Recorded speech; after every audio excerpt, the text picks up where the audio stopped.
경제 전문가의 원포인트 레슨. 꼭 알아야 할 정보와 이슈를 알기 쉽게 풀어드립니다.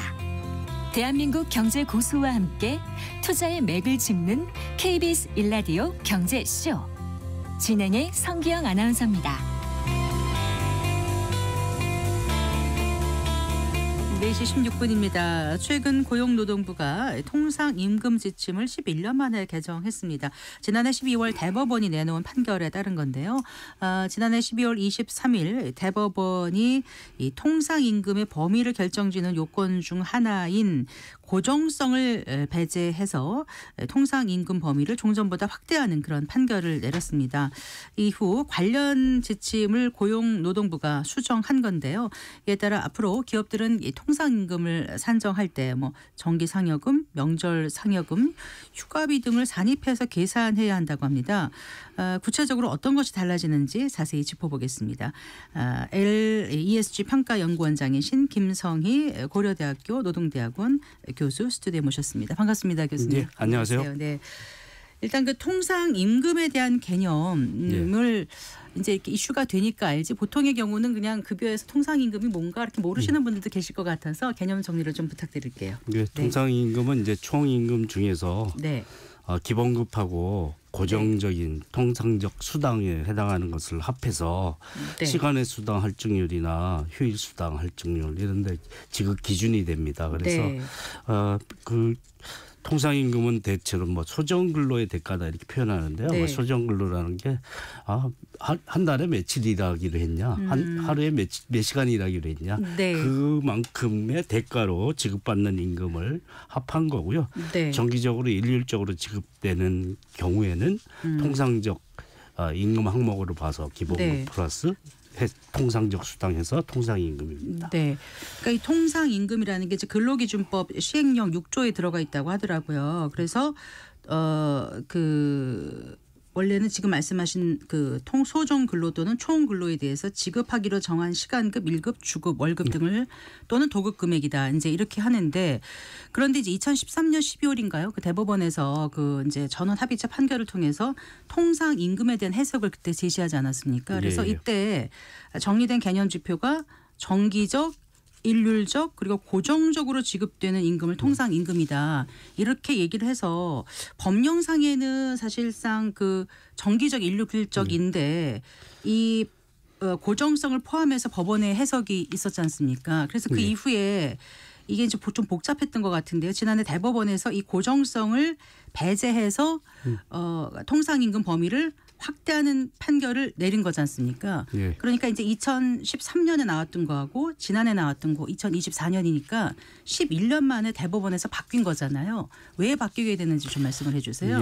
그 우리나라 임금체계 복잡해진 게 너무 복잡해요. 고도 성장기 물가가 치솟고 기업의 이익도 치솟는데 임금 억제 정책으로 낮추라고 했거든요. 정부가 5% 이하로 물가가 20% 가까이 뛰는데 어떻게 임금을 5%밖에 못 올리겠습니까? 안 올릴 수는 없잖아요. 그러다 보니까 편법으로 상여금 만들고 수당 만들고 이렇게 편법으로 인상해서 복잡해져 있었죠. 가장 핵심적인 게 상여금입니다. 대부분 많이 받는 사람은 600%, 700% 고정적인 상여금을 받지 않습니까? 그것도 통상임금에 포함시키지 않았었습니다. 그런데 2013년에 이제 판결을 세 가지 요건을 가지고 그래도 고정적으로 들어가는 상여금은 통상임금에 포함시키는 게 맞다. 그런데 이제 운명이 갈라진 게 같은 그룹사죠.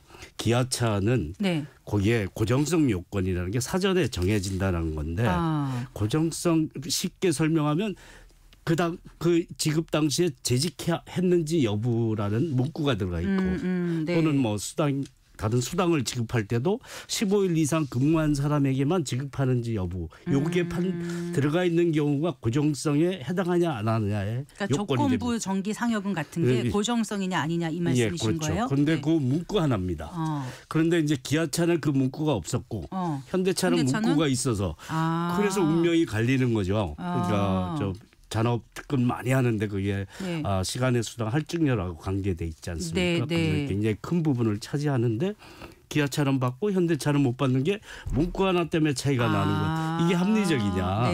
그래서 지금 이제 작년 말에 그 고정성 요건은 빼는 게 맞다, 합리적이다 이렇게 보고 네. 그렇게 정상화시킨 거다 이렇게 볼 수 있겠죠. 문구 하나 차이로 운명이 갈리는 일은 그건 해프닝이라고 볼 수 있겠죠. 그렇게 해서 판결이 나왔는데 예. 그게 이제 단순히 기아차 현대차만이 아니라 다른 여러 군데 사업장에도 있습니다. 다 이제 지금 영향을 미치게 된 거잖아요. 예, 예. 네, 일단 노동계는 좀 환영하는 분위기고 경영계는 좀 아무래도 좀 예. 그 인건비 부담이 늘어나지 않을까 지금 우려하는 그런 분위기인 것 같습니다. 하나하나 좀 자세히 좀 살펴봤으면 좋겠습니다. 그 통상임금 관련 노사 지도 지침을 이제 지난해 대법원 판례 이후에 고용노동부에서 개정해서 발표했지 않습니까? 예. 구체적으로 좀 살펴봐 주세요. 예, 그 통상임금에 해당되는 고정성 요건을 빼고 나면 네. 예, 상여금은 뭐 재직했는지 여부, 출근 일수가 며칠인지 여부 그 조건하고 상관없이 네. 상여금은 뭐 2달에 한 번 지급하든 한 달에 한 번씩 지급하든 네. 정기적 일률적으로 지급하는 항목이기 때문에 그 통상임금에 포함된다. 네. 그래서 하여튼 조건부라는 게 꼬리표가 빠진 것이죠. 그래서 네. 문구 하나 차이 때문에 운명이 갈리는 일은 없어졌다 이렇게 볼 수 있고요. 네. 그래서 근데 이제 뭐 연말 성과급 이런 거 있죠. 인센티브 실적과 연관되거나 성과에 연동되는 거는 여전히 통상임금에 포함되지 않습니다. 과거나 현재나 네. 정기적 일률성에 해당하지 않기 때문에 그래서 그거는 여전히 통상임금에 포함되지 않는다라는 점이고요. 네. 그럼 이제 복지 포인트나 이런 게 예, 정기성 일률성이냐 여부는 네. 여전히 논란인데 현재로는 노동부 유권 해석은 아닌 걸로 판단을 하고 있는 것 같고요. 네. 출근일수 여부와 상관없이 지급하는 고정적인 식대, 교통비 이런 거는 이제 통상임금에 포함해야 되고 그걸 실적 뭐 무슨 현물 쓴 것에 대해서 지급하는 것은 또 포함되지 않는 이런 차이점은 그게 아직까지. 무슨 말씀이세요? 쓴 것에 대해서. 자기가 이제 실제로 쓴 사람에게 해당. 뭘 쓴 사람이요? 그 식대를 쓴 사람, 교통비를 네네. 쓴 사람, 그 사람에게만 지급하게 되면, 네. 그거는 이제 또 통상임금에 빠질 빠지게 가능성이. 된다. 예, 그렇죠. 고정성은 빠졌지만 정기성, 일률성의 요건을 가지고 있는 것. 가장 중요한 건 상여금이죠. 뭐 상여금은 다 포함된다라는 것을 네. 그리고 연말 성과급 이런 것은 포함되지 않는다. 이 차이가 이제 가장 중요한 차이라고 볼 수 있습니다. 네. 가장 중요한 차이가 지금 그거라고 말씀하셨고요. 그러면 뭐 명절 귀향비라든가 뭐 휴가비 이런 건 어떤 거예요? 연말 기양비나 이런 것도 소정근로의 대가에 해당하는 거기 때문에 네. 예, 통상임금에 포함하는 것으로 본다. 그 지급 요건을 조건부로 달았든 아니든 상관없이 네. 통상임금에 포함되는 그렇게 고정성 요건을 뺀 것이 이제 그런 의미를 가지는 거죠. 네. 그러니까 통상임금이라는 게 아까 말씀하신 대로 법정 어떤 수당을 산정하는 데 있어서 기준이 되는 어떤 도구로서의 중요한 개념이지 않습니까? 그러면은 통상임금이 어떻게 결정되느냐에 따라서 연정 근로수당이라든가 야간 근로수당이라든가 휴일 근로수당이라든가 이런 데 영향을 미치는 거라는 거잖아요. 예. 네.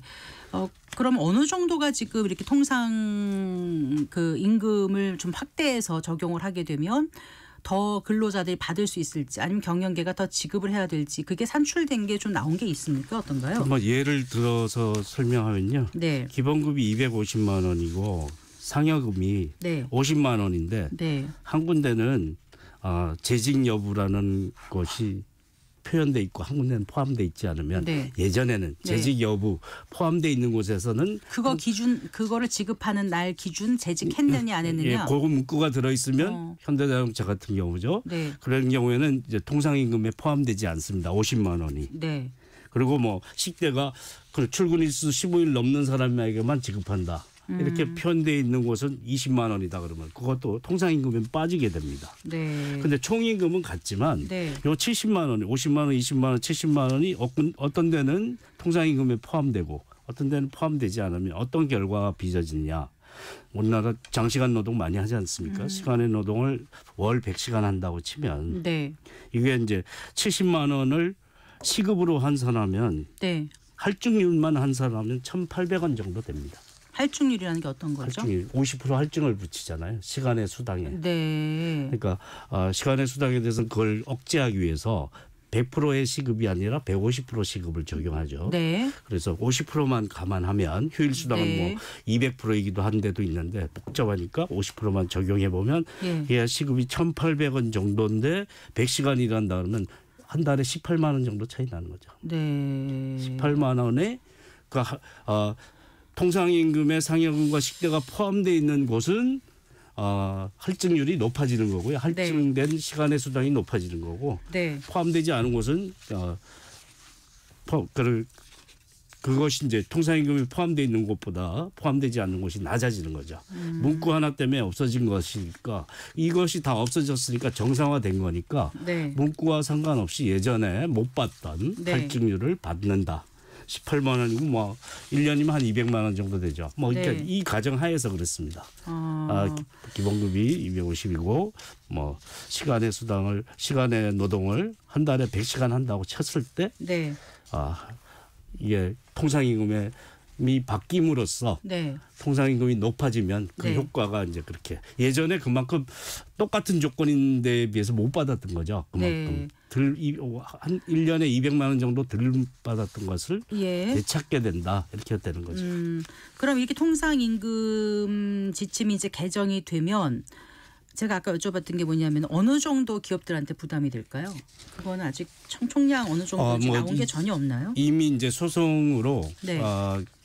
이 최종 대법원 조법원 합의체 판결이 나오기 전에 소송으로 이런 게 이제 해결된 데가 많이 있는데요. 네. 거기에 이제 굉장히 한 10년, 20년치 뭐 몇만 명의 직원을 고용하고 있으면 그 숫자만큼 다 그렇게 할증률을 더 추가로 지급했어야 되니까 꽤 큰 금액이죠. 그게 앞으로 발생하는 게 아니라 이전 것도 해주는 이전에도 거예요? 했었고요. 그런데 이제 대법원이 12월 19일 날 판결하면서 네. 12월 18일까지 있었던 것은 소급 적용 안 한다 그랬죠. 19일 했으니까 23일이 아니고 제가 잘못 알았나 보죠. 12월 19일 판결이고요. 네. 그래서 문구에 명시돼 있습니다. 네. 12월 18일 이전에 네.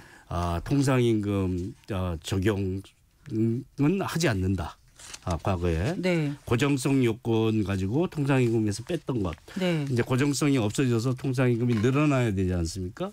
그걸 적용하지 않는다. 시간의 수당에 미지급금을 돌려달라는 소송을 할 수 없다라는데 단 조건은 있습니다. 이미 소송이 들어가 있는 것은 네. 유효하다. 소송이 들어가 있는 것은 12월 18일 이전에 소송이 들어가 있는 통상임금. 하지만 소송이 들어가 있지 않은 것은 12월 18일 이전 것은 적용이 안 되고 12월 19일 이후부터는 적용이 된다. 12월 19일부터는 적용되는데 그건 이제 경계 부담분을 낮추기 위한 방법인데 법리적으로는 좀 애매하죠. 왜냐하면 입법부는 사실 소급 적용을 하지 않는 게 맞는데 사법부도 그래야 되는 거는 좀 논란의 여지가 있긴 합니다. 그래서 이런 건 현실을 감안한. 또 이렇게 유예 기간을 두고 하지 않나요? 그런 거는요? 뭐 유예 기간이나 이제 판단을 내리면 그 과거에 다 적용해야 되는 거죠.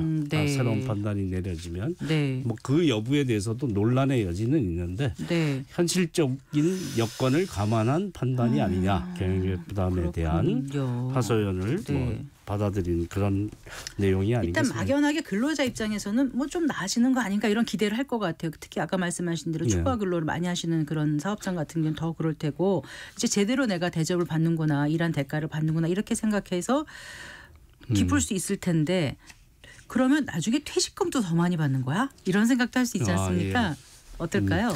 퇴직금은 이제 평균 임금이라고 비통상 수당까지 다 합한 총 임금을 기준으로 산정이 돼요. 비통상 임금 말고 비통상 수당까지 합했던. 통상 수당 그죠? 통상 임금 플러스 비통상 수당.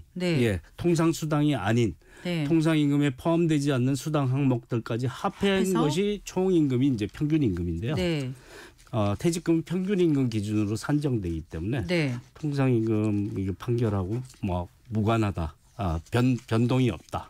변하지 않는다. 아니죠. 통상 임금에다 비통상 수당을 합한 총 임금이 평균 임금을 기준으로 퇴직금인데 여기 통상 임금이 좀 확대되면 이게 더 올라갈 수 있는 요인이 생기는 거 아닌가요? 그러니까 직전 3개월인데요. 네. 그 판단에 따라 이제 조금 늘어날 수는 있는데, 네. 그거 이제 개념적으로는 사실 평균 임금과는 무관한 것인데, 네. 통상임금 총량이 늘어났기 때문에 네. 영향을 줄 수는 있죠. 하지만 아주 크게 막 예. 기대할 만한 건 아니라는 그렇죠. 말씀이신가요, 교수님? 네. 자, 그러면 또 하실 말씀 있으셨나요? 그만큼 정도는 늘어날 수 있는데, 네. 그러니까 통상임금이 늘어나는 직접적인 효과의 반영물이기 때문에 네. 그렇게 뭐 평균임금, 퇴직금이 바로 늘어난다라고 판단하는 것보다 그러니까 논리적으로는 아니다라고 생각하는 게 맞지 않냐 해서 봅니다. 네.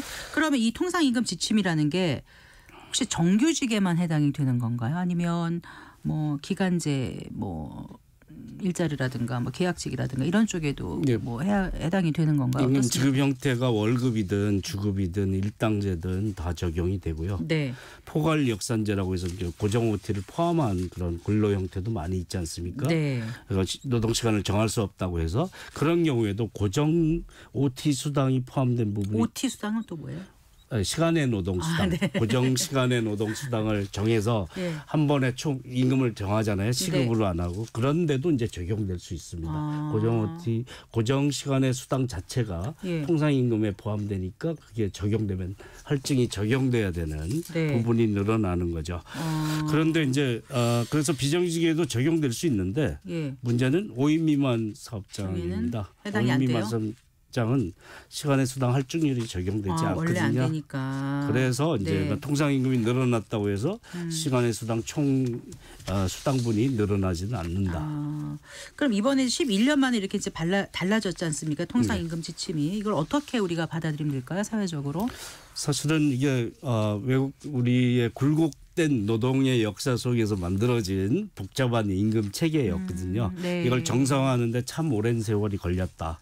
뭐 80년대부터 시작된 네. 지금까지 흘러온 과정인데 그것이 이제 2013년 판결하고 했지만 네. 사소한 문제로 운명이 엇갈리는 이런 것은 이제 합리화시키는 게 맞다라고 생각이 들고요. 네. 문구 하나 차이로 누구는 받고 누구는 못 받는다. 이런 거는 없어질 필요는 있다라고 생각하는데 네. 이에 따라 이제 한 번에 많은 그 금액이 몰립니다. 많은 대규모 고용을 한 데서 네. 장시간 노동을 우리는 워낙 활용을 많이 했기 때문에 그에 따른 증가분이 발생할 수 있는데 그거는 뭐 이미 기업이 그만큼 뭐 절약했던 부분을 되돌리는 거다라고 할 수 있는데 그래 네. 한꺼번에 몰렸을 때 그걸 순차적으로 할 수 있는 방법이나 이런 것이 있느냐 이런 거에 대한 뭐 노사 합의나 이런 기업이 건 작년 필요하겠죠. 재작년 같은 게 법인세를 많이 못 낼 정도로 좀 많이 힘들었지 않았습니까? 예. 그런데 이제 인건비 상승으로 인해서 부담이 많이 커지면 기업 경영이 어려울 수 있다라는 게 이제 한국 경영자 총협회의 생각이고 만약에 이제 이 재직자 조건부 정기 상여금만 통상임금에 산입돼도 기업들이 연간 6조 7,889억 원의 추가 인건비를 부담해야 된다 이렇게 추산치를 내놓으면서 예. 어려움을 호소하고 있더라고요. 예, 추산치가 경총이 자주 내는데요. 사실은 네. 뭐 다 그만큼 절감했었던 부분을 되돌린 것이다라는 점에서 네. 앞으로 그리고 과거에 대해서 좀 많은 그 편의를 봐준 것이잖아요. 대법원이.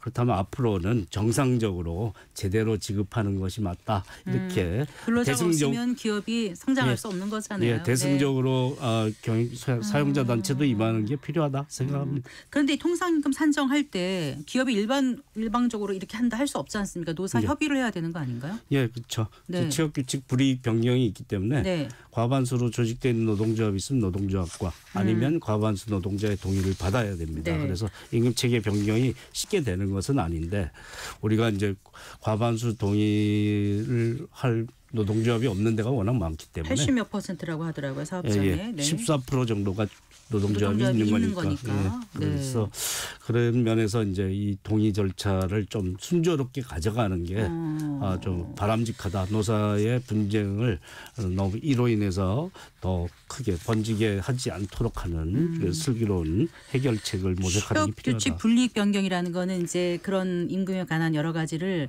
그 그렇죠. 근로자한테 이익이 안 되는 쪽으로 갈 때는 노사 협의를 네. 해야 된다 이런 거잖아요. 네, 그렇죠. 네. 취업규칙은 뭐 기업이 일방적으로 정하는 거기 때문에 네. 거기에 대한 반대급부로 노동자 동의 조건을 달아놓고 있죠. 네. 그래서 불리하게 계속 뭐 임금체계를 확 바꿔버린다든가 네. 이런 일이 벌어지지 않도록 하기 위한 안전장치이기 때문에 그 안전장치는 잘 이행하는 게 필요하죠. 어쨌거나 이제 기업들 입장에서는 이제 부담이 되니까 이제 뭔가 꼼수를 부릴 수 있다. 이를테면 뭐 수당이나 항목을 다른 식으로 조정을 해서 또 피해가려고 할 수 있다고 하는데 어떤 게 가능하다고 보세요? 그러니까 실적급은 지금 통상임금에 포함되지 않기 때문에 다 실적과 그러니까 이제 고정성이 없어졌으니까 재직 여부나 출근 일수 이거 가지고 통상임금에서 누락시킬 수 있는 방법은 없어졌고요.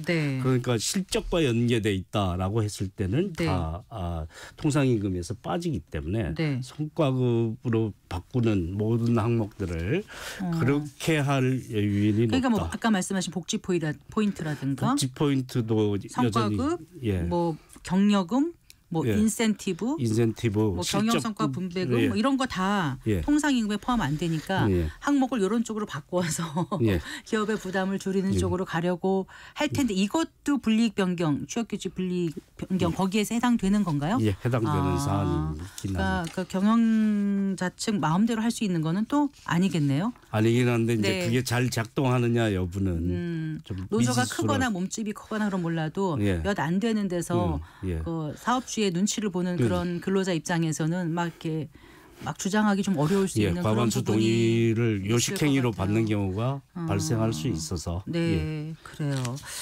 어쨌거나 이 새 통상임금 지침이 잘 자리 잡을 수 있도록 정부도 여러 가지 방안을 좀 마련해야 될 것 같고 한데 어떤 것들이 필요하다고 보시는지 끝으로 제언 좀 부탁드리겠습니다. 뭐 이거에 대한 명확한 지침을 가지고 여전히 아직도 좀 헷갈리는 대목이 존재하잖아요.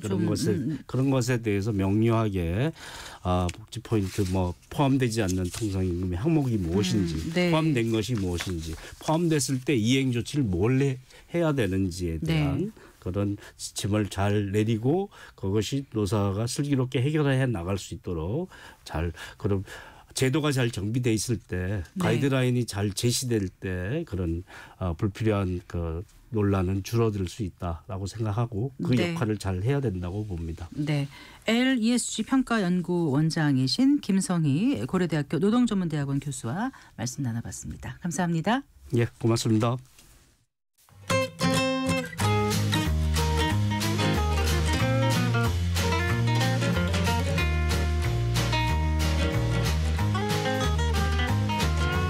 경제 맛집 투자